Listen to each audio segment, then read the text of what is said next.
It's 6 in the morning and I've got up early to watch the sunrise for the spring equinox, which sounds very noble of me, but I have really bad jet lag, so I woke up at 3:30. I've been awake for hours already anyway.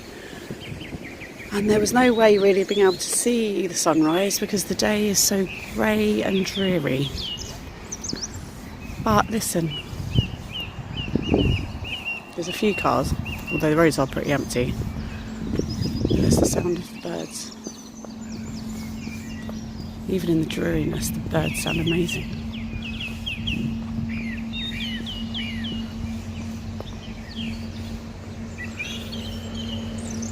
And today is my grandma's funeral, and I just heard the sound of a wood pigeon, which reminded me, because when I used to stay at her house when I was little, there used to be the sound of wood pigeons in the conifer trees outside in her garden. So I like to akin birds with people I've lost. My granddad's a robin, my nanny's a wren, my nanny Peagram's a sparrow, and now my grandma is a wood pigeon. She said hello to me this morning.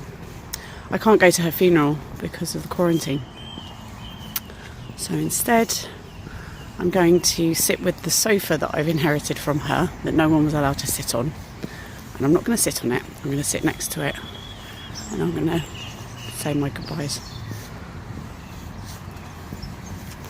But for now I'm going to enjoy this beautiful springtime morning.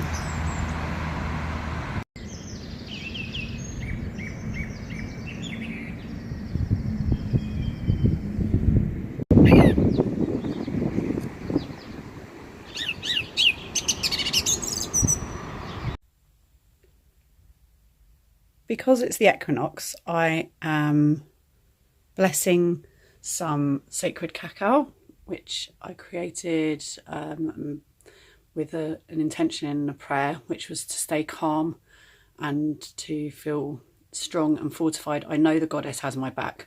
She's already done so many things to support me with being back home with my loved ones and being okay. So many things have gone well, luckily, and they could have gone horribly wrong. So I just want to remember that she has my back and that I will be okay, and to feel safe and secure in what's happening in the world at the moment.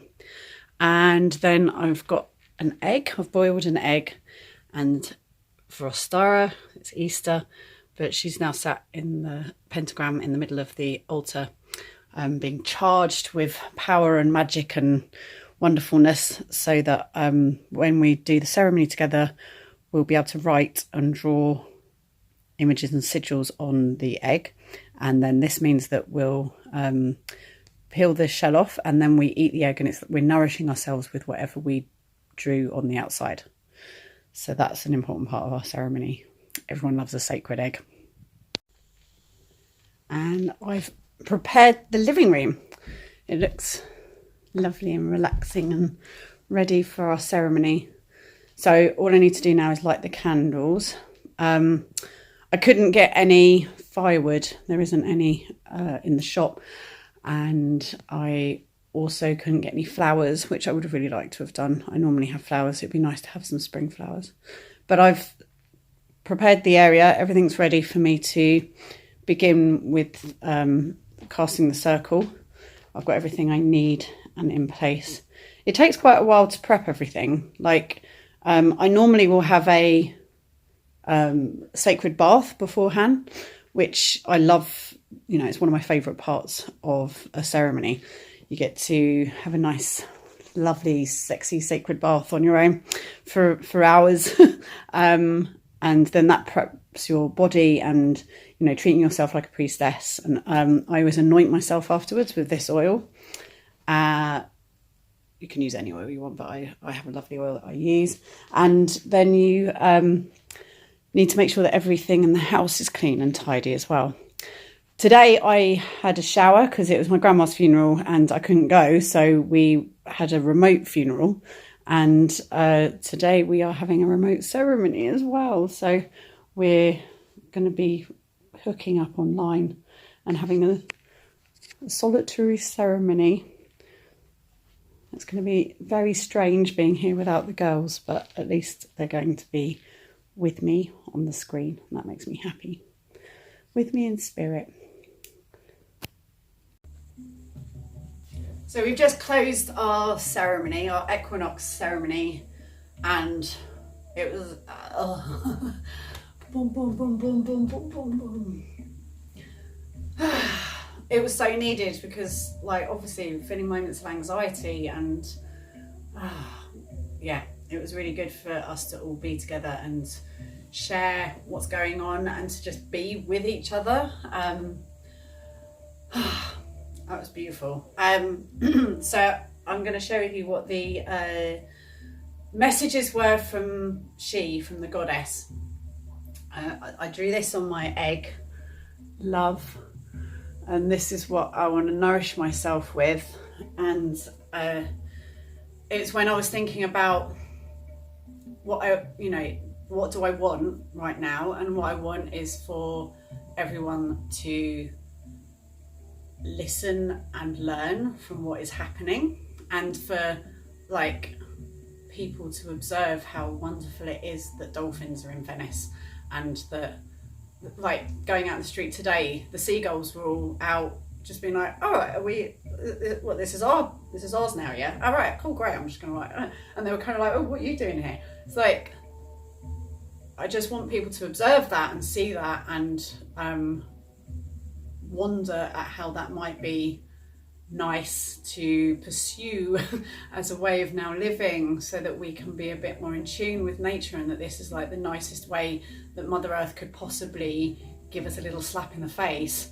You know, there are so many bigger, nastier ways that this could be happening. I mean, big things have been happening, but they've been happening there, and there. And anyone who's not there, like Australia with the bushfires, or you know, all this, I don't mean, America has earthquakes and tornadoes, all the things that are going on in England, flooding, like, they keep being in different places, so if you're not there you can be like la la la la la, whereas this is suddenly everybody, we're all involved in this. And it was it's a gentle slap. The slaps are going to get harder if we don't pay attention, and so when I thought about like what it would feel like if people did listen and were opening up to what was going on and taking in the lessons, I felt love. That's what it would feel like if you were in that place and you were open to what's going on. You would be feeling love. Love is the answer. And we then picked cards. This is a deck called Sassy She, which is good old Lisa Lister, who I'm always going on about. It's bloody brilliant. This deck is so good. Get it? And I picked a card for the goddess, and that's the card. It's love. And then Scarlett picked a Thoth tarot deck for the goddess, and it's a Princess of Swords. And I'll read you what it said about it because it was brilliant.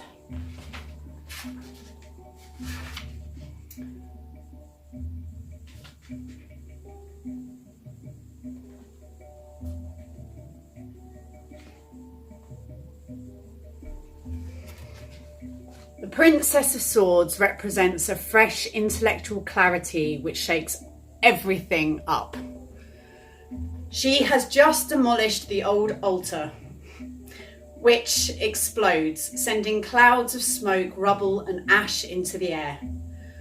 When intellectual and spiritual air renewal meet with the element earth, the altars of old ideals are destroyed, and the smoke will soon settle, leaving room for clarity.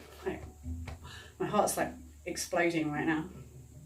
Every change, every inner conflict you experience sends smoke and ash, emotions and moods flying into the air. But the Princess of Swords does not allow the dust caused by the destruction of the old and useless to cloud the clarity of her vision. She uses her sword.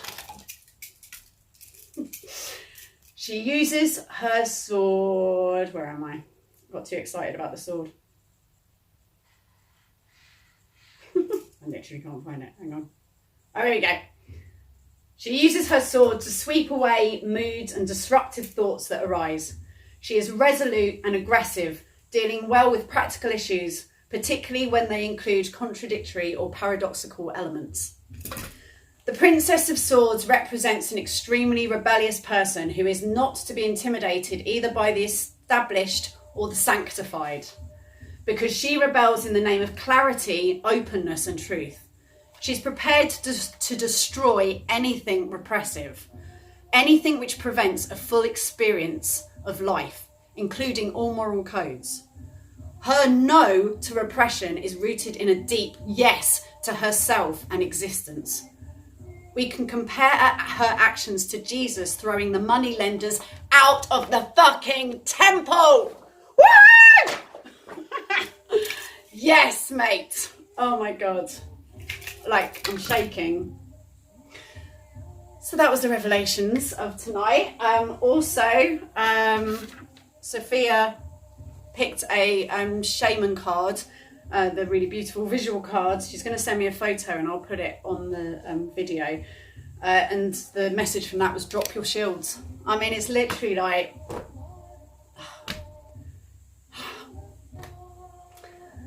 I feel some hope. And love you all. And I hope you're okay and I hope you're safe. And if you're not, just let us know and I'll do what I can.